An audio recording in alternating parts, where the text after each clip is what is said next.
Là, dans cette vidéo, je vais te montrer comment mettre une page en paysage au milieu de page en portrait, mais aussi, surtout, les problèmes que tu peux avoir quand tu numérotes tes pages. D'accord? Donc, je vais faire un grand document. Donc, je retape toujours la même chose. Je veux 20 paragraphes de 15 lignes. Hop, je valide. Voilà. Je me replace au début. Donc, je vais te montrer comment mettre une page en paysage au milieu de pages en portrait. Donc, il y a des commandes qui ont un effet sur l'ensemble du document. Par exemple, les marges. Je vais venir ici, je vais faire plusieurs. Voilà. Et donc, si je viens dans mise en page, marge et marge personnalisée et que la marge de gauche, je l'augmente comme ça énormément, je fais OK. Et là, on peut voir que ça a un effet sur l'ensemble du document. Je reviens en arrière. Si je me mets en paysage, eh bien c'est pareil, ça a un effet sur l'ensemble du document. Donc moi, c'est pas ce que je veux faire. Je voudrais avoir une page en paysage uniquement ici. Donc, je reviens en arrière, j'annule.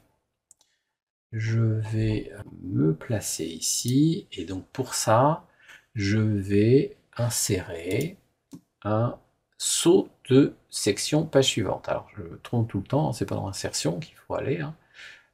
Page suivante, non, c'est dans mise en page ici. Donc je viens ici et je fais saut de section page suivante.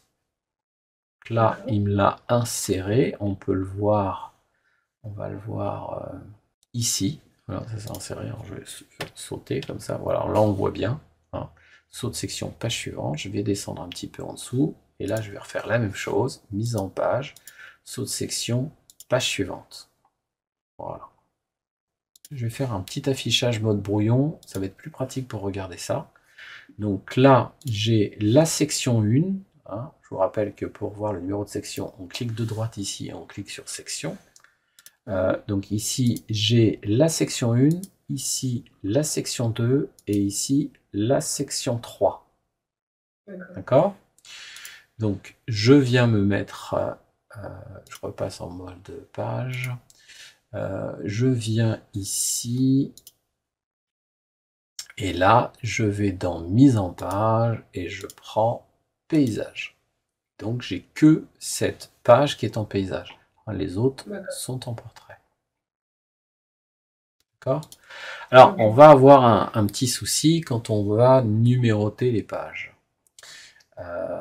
C'est que bien souvent, quand on numérote ici, alors je vais venir me mettre là, je vais m'aligner à droite et je vais insérer un numéro de page. Donc pour ça, je viens là et je fais numéro de page et je clique sur position normale. Donc là, j'ai mon numéro de page, donc j'ai 1, 2, 3. Je descends, j'ai le 4, le 5, le 6. Donc ça va bien. Si maintenant je veux avoir le numéro de page ici avec du texte, donc je vais zoomer un petit peu. Je vais venir là, je reviens me mettre ici. Donc là, je vais écrire un nom, par exemple Monsieur Martin. Je tabule. Là, je vais écrire les pompiers. Je tabule. Et voilà. Donc là, j'ai bien tout ça. Je viens en dessous. Je mets en plusieurs pages.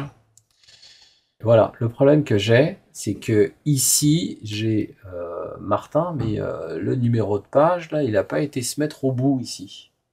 Donc là, la petite astuce à faire, c'est de venir ici, tu sélectionnes tout ça. Donc la solution, c'est d'aller dans pied de page ici, et pas dans numéro de page, hein, on va dans pied de page, et dans pied de page, on va prendre celui-ci, 3 colonnes vides.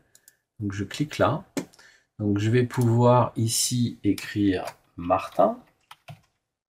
Ici, je vais pouvoir écrire les pompiers avec un S. Et ici, je vais pouvoir mettre position actuelle. Donc je vais pouvoir mettre mon numéro de page. Et là, quand je vais descendre sur ici, eh bien, il a bien respecté le fait d'être complètement à gauche, au milieu et sur le côté. D'accord. Voilà. Donc là, voilà, on est bien positionné ici et on est bien positionné ici.